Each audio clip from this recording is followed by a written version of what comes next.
അനു അനു കീർത്തി കീർത്തി അനു അനു അനു കീർത്തി അമ്മേ അവരെ കണ്ടായിരുന്നോ? ഇല്ല അബി.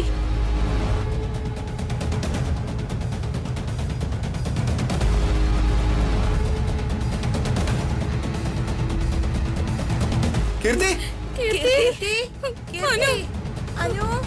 എന്താ നിങ്ങൾക്ക് കുട്ടികളെ കിട്ടിയോ? എല്ലായിടത്തും നന്നായിട്ട് അന്വേഷിച്ചോ? ആ കിഡ്നാപ്പേഴ്സ് കുട്ടികളെ ഇനി കൊന്നുകാണോ എന്തോ?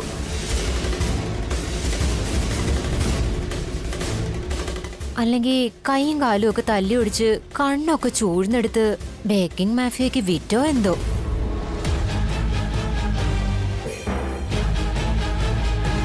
അതും അല്ലെങ്കിൽ അവരുടെ ഓർഗൻസ് എടുത്ത് അവയവ കടത്ത് നടത്തിയോ എന്തോ?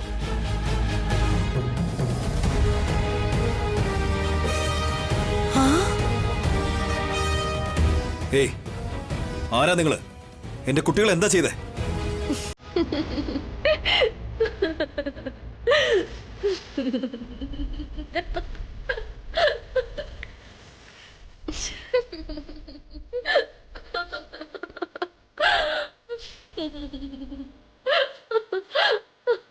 ആരാടി ഇവള്? പ്രാന്തിയെ പോലെ ചിരിക്കുന്നുണ്ടല്ലോ. കണ്ടിട്ട് നമ്മൾ ടൈപ്പായിട്ട് തോന്നുന്നുണ്ട്. കുട്ടികൾ എവിടെയെന്ന് ചോദിച്ചപ്പോ എന്തിനാ നിങ്ങൾ ചിരിക്കുന്നേ? അല്ല നീ ആരാ? ദേവി ഇത് പറമോളെ, അവർ കൊച്ചുകുട്ടികളാ. നിനക്ക് പുണ്യം കിട്ടും. ആ കുട്ടികൾ എവിടെയാ? എവിടെയാണെന്നൊന്ന് പറയാൻ. ഡോണ്ട് വറി, കുട്ടികൾ സേഫായിട്ടിരിക്കുക. കാറ് കൊണ്ടുവാ.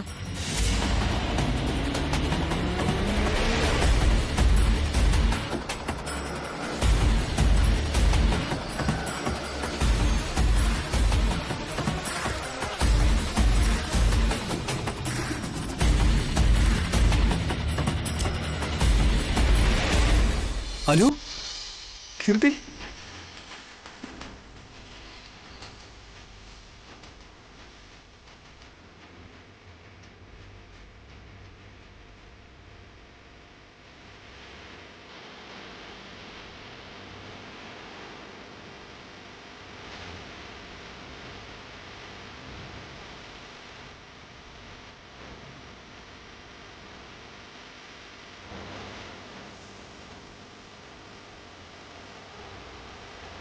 നിങ്ങൾ രണ്ടുപേരും എവിടെയാ പോയത്? ഈ ആന്റി ഞങ്ങളോട് ആ കാറിൽ കയറി ഇരിക്കാൻ പറഞ്ഞു. അച്ഛാ, ഈ ആന്റി അച്ഛന്റെ ക്ലാസ്മേറ്റ് ആണോ? അച്ഛന് സർപ്രൈസ് തരാൻ വേണ്ടി ഞങ്ങളോട് ആ കാറിൽ ഒളിച്ചിരിക്കാൻ പറഞ്ഞു.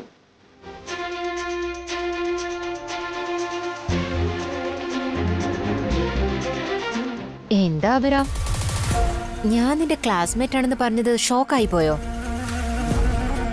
അതോ നിന്റെ ക്ലാസ്മേറ്റ്സില് എന്നെ പോലെ ഒരാളുണ്ടായിരുന്നോന്ന് നീ ആലോചിച്ചോണ്ടിരിക്കുവാണോ?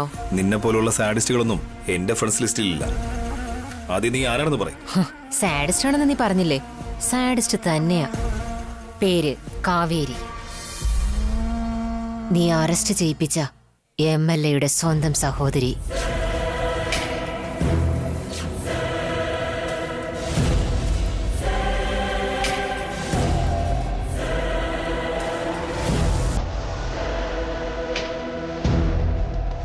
ഏട്ടാ,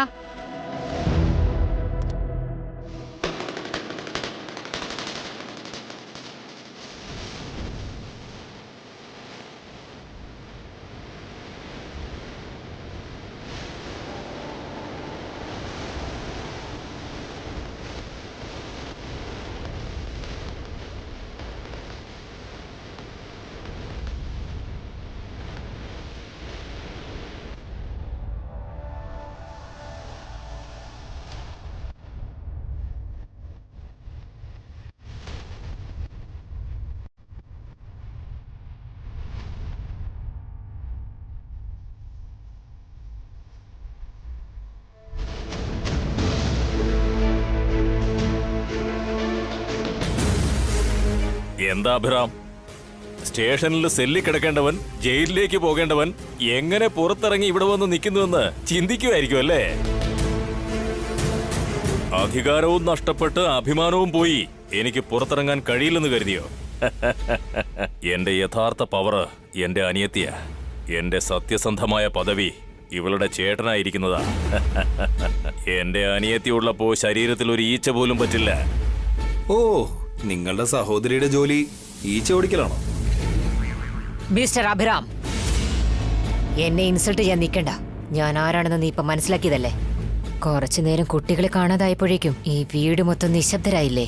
ആ നരകം നീ ലൈഫ് ലോങ് കാണണമെന്ന് ആഗ്രഹിക്കുന്നുണ്ടോ? നിന്റെ ചേട്ടനാ ശരിയല്ലെന്ന് കരുതിയത്. നിങ്ങളുടെ ഫാമിലി മുഴുവൻ ഇങ്ങനെ തന്നെയാണോ? കുറ്റങ്ങൾ ചെയ്യുന്നത്, ഭീഷണിപ്പെടുത്തുന്നത്, ഇതൊക്കെയാണോ നിങ്ങളുടെ ജോലി? ഏയ്, എന്താ?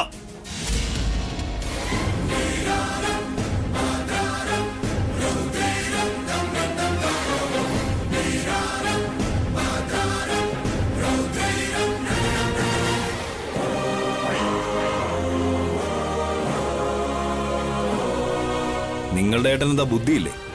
കൊച്ചുകുട്ടികളെ പിടിച്ചു വെച്ചിരിക്കുന്നു. എന്നാൽ ഒരു പെണ്ണായ തന്റെ ബുദ്ധി അവിടെ പോയി. നിങ്ങൾക്കൊക്കെ ധൈര്യം ഉണ്ടെങ്കിൽ എന്നോട് ഏറ്റുമുട്ട്, അല്ലാതെ കുട്ടികളെ വെച്ചല്ല. ധൈര്യത്തെക്കുറിച്ച് എന്നോട് പറയാതെ അഭിറാം. അതെന്റെ രക്തത്തിൽ അലിഞ്ഞു ചേർന്നതാ. നിന്റെ രക്തത്തിലുള്ളത് ധൈര്യമൊന്നുമല്ല, മോശപ്പെട്ട ചിന്തയാ. മറ്റുള്ളവരുടെ സ്വത്തുക്കൾ ആഗ്രഹിക്കുന്നു.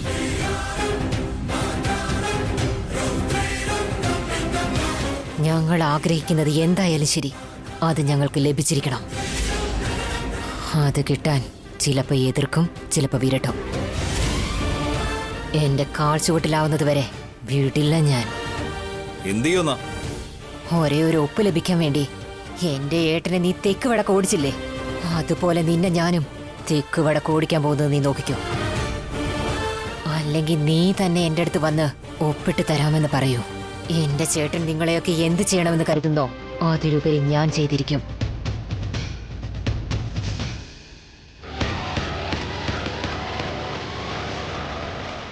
വായേട്ടാ പോവാം.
എന്താ സാർ മാഡം അഭിരാമിനെ കണ്ണെടുക്കാതെ നോക്കിക്കൊണ്ടിരിക്കുന്നത്? മാഡത്തിന് വലിയ സ്പാർക്കും അടിച്ചോ? എങ്കിൽ അഭിറാം ചാത്തത് തന്നെ.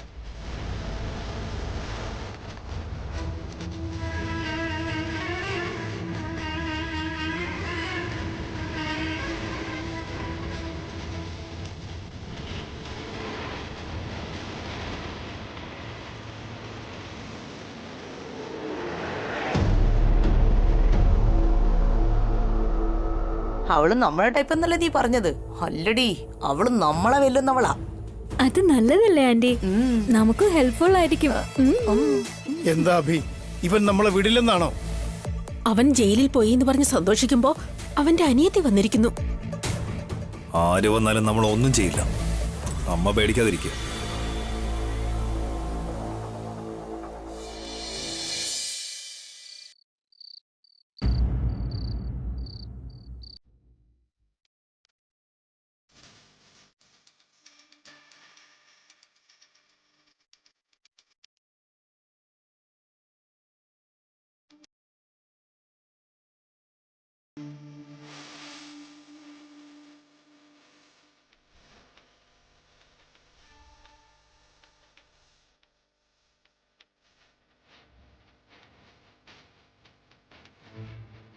അഭി, ഞാനൊരു കാര്യം പറയാം, നീ കേൾക്കുമല്ലോ? എന്താ അച്ഛാ? ഇങ്ങനെയുള്ള പ്രശ്നമൊന്നും നമുക്ക് വേണ്ട മോനെ. നമുക്ക് കുറച്ചു നാൾ നാട്ടിൽ പോയി നിൽക്കാം, സമാധാനമായിട്ട് ജീവിക്കാം.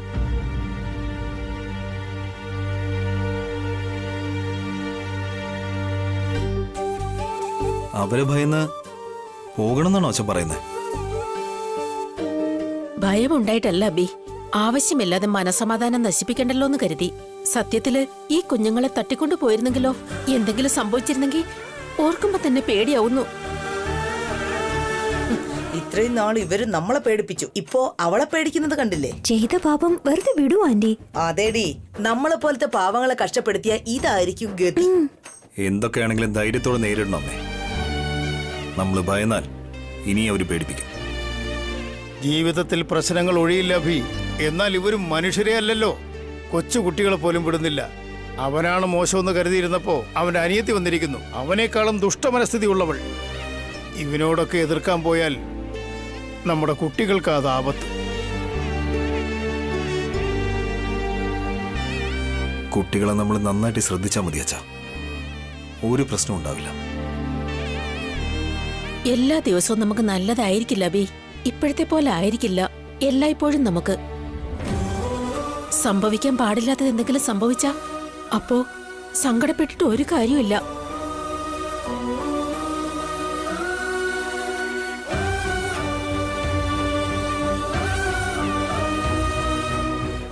എന്താ മോളെ വസു, നീ എന്തു പറയുന്നു?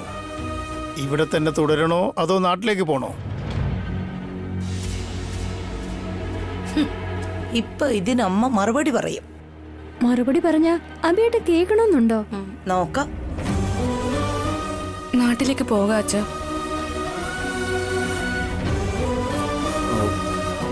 നീ ഇങ്ങനെ തുടങ്ങി എങ്ങനെയാ വസുന്ധര? ഞാൻ നാട്ടിലേക്ക് പോകാന്ന് പറഞ്ഞത് അവരെ പേടിച്ചിട്ടൊന്നുമല്ല. ഏട്ടന് ഒരു കുഴപ്പമില്ലാതെ ഈ കേസിൽ നിന്ന് പുറത്തു വന്ന നമ്മുടെ നാട്ടിലെ ക്ഷേത്രത്തില് പൂജ ചെയ്യാന്ന് നേർച്ച നേർന്നിട്ടുണ്ടായിരുന്നു. നാട്ടിൽ പോയി നേർച്ചയൊക്കെ നേർന്നിട്ട് വരാം. അത് സമയം കിട്ടുമ്പോ പോവാ. ഇപ്പൊ വേണ്ട വസുന്ധര. അങ്ങനെയൊന്നും മാറ്റിവെക്കാൻ പാടില്ല അബി. ഈശ്വരൻ നമുക്ക് വേണ്ടതെല്ലാം ചെയ്തു തന്നു. ഇനി നമ്മൾ ഈ നേർച്ച നിറവേറ്റിയേ പറ്റൂ, അല്ലെങ്കിൽ അത് വലിയൊരു തെറ്റായി പോകും. പ്ലീസ് അച്ഛാ, പ്ലീസ് അച്ഛാ.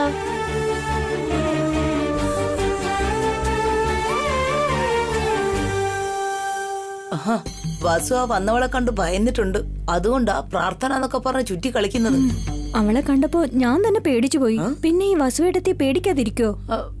സമ്മതിക്ക അഭി, കുട്ടികൾ പോലും ആഗ്രഹിക്കുകയല്ലേ. ഓക്കെ.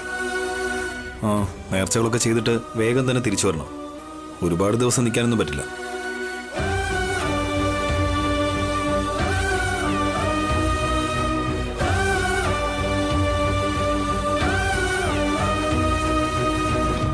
നാട്ടിലേക്ക് പോവാല്ലേ? നിങ്ങൾക്ക് ഞാൻ വച്ചിട്ടുണ്ട്. നീ എന്താണ് ചെയ്യാൻ പോന്നേ? ഇവര് നാട്ടിൽ പോകുന്ന കാര്യം ഞാൻ MLA അങ്ങളോട് പറയും.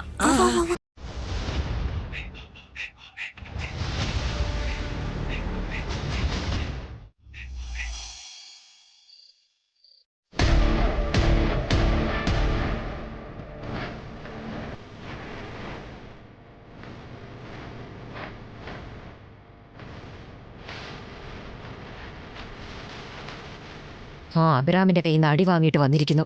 കാലൊടിഞ്ഞിരിക്കുന്നു. കൂടാതെ പോലീസ് സ്റ്റേഷനിലും കിടന്നു. MLA പദവിയും പോയി, പാർട്ടി പുറത്താക്കുകയും ചെയ്തു. നാണവും മാനവും ഇല്ലാതെ രോഗികളെ പോലെ ഗുളികയും കഴിച്ചിട്ടിരിക്കുക. ഏട്ടന്റെ സ്ഥാനത്ത് ഞാനായിരുന്നെങ്കിൽ ഇപ്പൊ ആത്മഹത്യ ചെയ്തേനെ.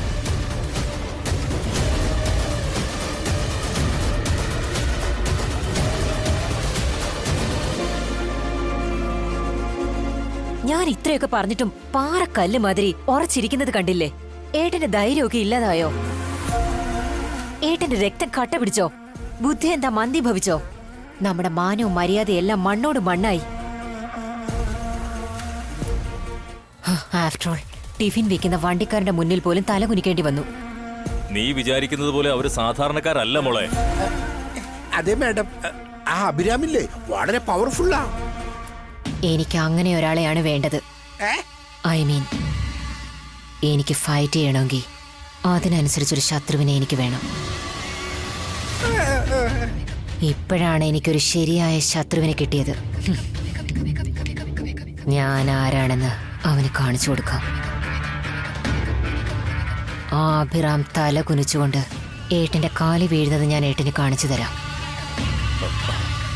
അത് അത്രയ്ക്ക് എളുപ്പമല്ല മോളെ ആ അഭിരാമിനെ പരാജയപ്പെടുത്തുന്നത്. സത്യമോ മാഡം? മാഡത്തിന്റെ ഏട്ടന് അഭിരാമിനെ ഒന്നും ചെയ്യാൻ പറ്റിയില്ല.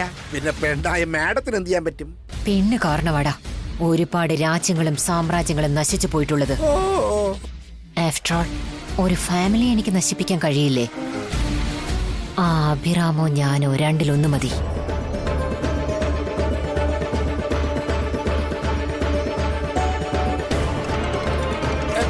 ആരാടാ? കാർത്തികയാണ് സാർ. അതാര്? അഭിരാമിന്റെ അനിയന്റെ ഭാര്യ. ഫോണിങ്ങിതാ. കൊടുക്ക്.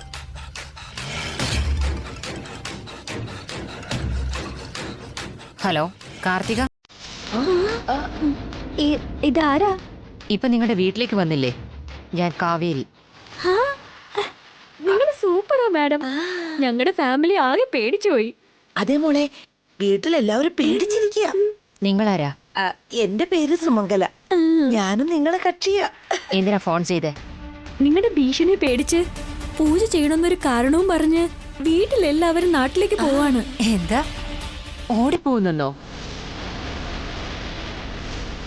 അതേ മോളെ, നാളെ രാവിലെ തന്നെ എല്ലാവരും നാട്ടിലേക്ക് പോവാ.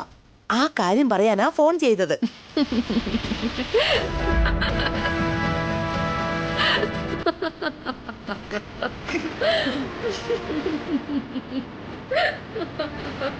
Hello hello hello hello hello.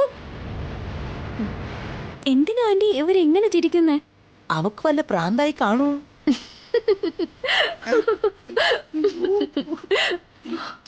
എന്താ എനിക്ക് ഭ്രാന്തായെന്ന് നിങ്ങൾ വിചാരിച്ചോ? ഭ്രാന്ത് പിടിച്ചാ കുഴപ്പമില്ല, ഇപ്പൊ പ്രയോജനം കൂടിയതാ കുഴപ്പം. ചേട്ടാ, ചേട്ടനൊരു ഗുഡ് ന്യൂസ് ഉണ്ട്. നമ്മളെ പേടിച്ചിട്ട് അഭിരാമും ഫാമിലിയും നാട്ടിലേക്ക് പോവാൻ പോവാ. അഭിരാം അങ്ങനെ ചെയ്യില്ലല്ലോ. കാർത്തിക പറഞ്ഞ ന്യൂസാ ഇത്. അതിനർത്ഥം നമ്മൾ പകുതി ജയിച്ചുന്നാ. ആ നാടിനോട് അഭിരാമിന് ഏറെ സ്നേഹമുണ്ട് മാഡം. അഭിരാമിനുള്ളത് ആ ഒരേ ഒരു നാട് മാത്രമാണ്. പക്ഷെ എന്റെ പിന്നാലെ 25 നാടുകളുണ്ട്. ഒരു നാടാണോ വലുത്, അതോ 25 നാടുകളാണോ? നീ ശരിക്കും കുടുങ്ങിയല്ലോ അഭിരാം. നിന്റെ കഥ കഴിഞ്ഞു. ഇങ്ങ് തരൂ മാഡം. എന്താ സാർ, സാറിന്റെ സഹോദരി വളരെ തന്റേടിയാണല്ലോ. ഇപ്പൊ കണ്ടതൊന്നും അല്ല. നാട്ടിൽ ചെന്നതിന് ശേഷം കാണാം അവളുടെ വിശ്വരൂപം എന്താണെന്ന്. ഒരു പ്രളയം തന്നെ ഉണ്ടാക്കും.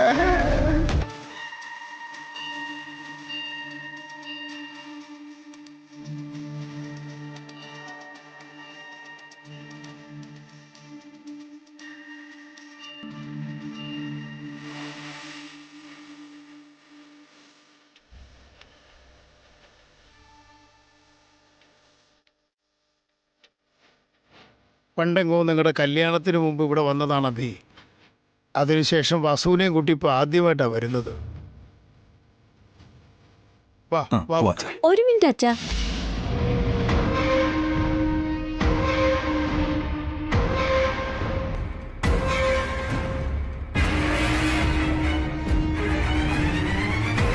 കഴിഞ്ഞ തവണ വന്നപ്പോ സ്വാമിജി നല്ല വരവേൽപ്പ് നൽകി.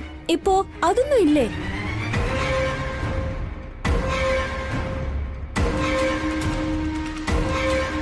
അത് ഇപ്പൊ നമ്മുടെ കയ്യിൽ സ്വത്തൊന്നുമില്ലല്ലോ, പിന്നെ എങ്ങനെ നമ്മളെ സ്വീകരിക്കും?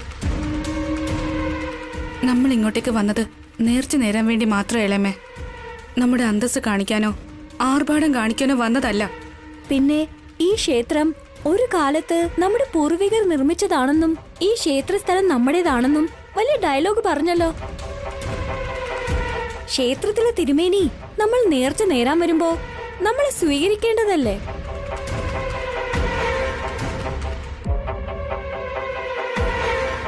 നിന്നെ ഇപ്പൊ സ്വീകരിക്കുന്നതാണോ പ്രധാനം, അതോ നമ്മുടെ പ്രാർത്ഥന നിറവേറുന്നതാണോ പ്രധാനം?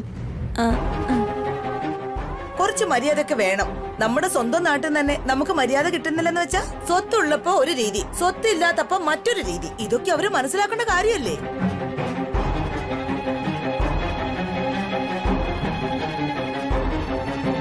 പൂജാരിമാർക്ക് അങ്ങനെയുള്ള വേർതിരിവൊന്നും ഉണ്ടാവില്ല സുമംഗലെ.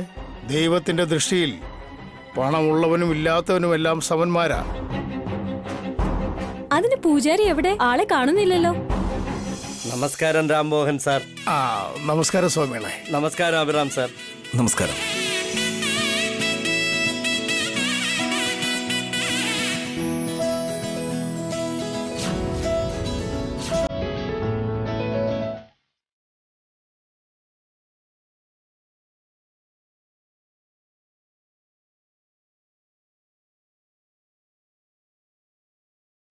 നിങ്ങൾ വരുന്നുണ്ടെന്ന് രാവിലെയാ നമ്മുടെ പ്രസിഡന്റ് പറഞ്ഞത്. അതുകൊണ്ട് ഒന്നും തന്നെ റെഡിയാക്കാൻ കഴിഞ്ഞില്ല. ക്ഷമിക്കണം. എന്താ ഇങ്ങനെയൊക്കെ പറയുന്നത്? ഞങ്ങൾ വന്നത് ദൈവത്തിനെ ദർശിക്കാനാ, കൂടാതെ നേർച്ചകൾ നടത്താൻ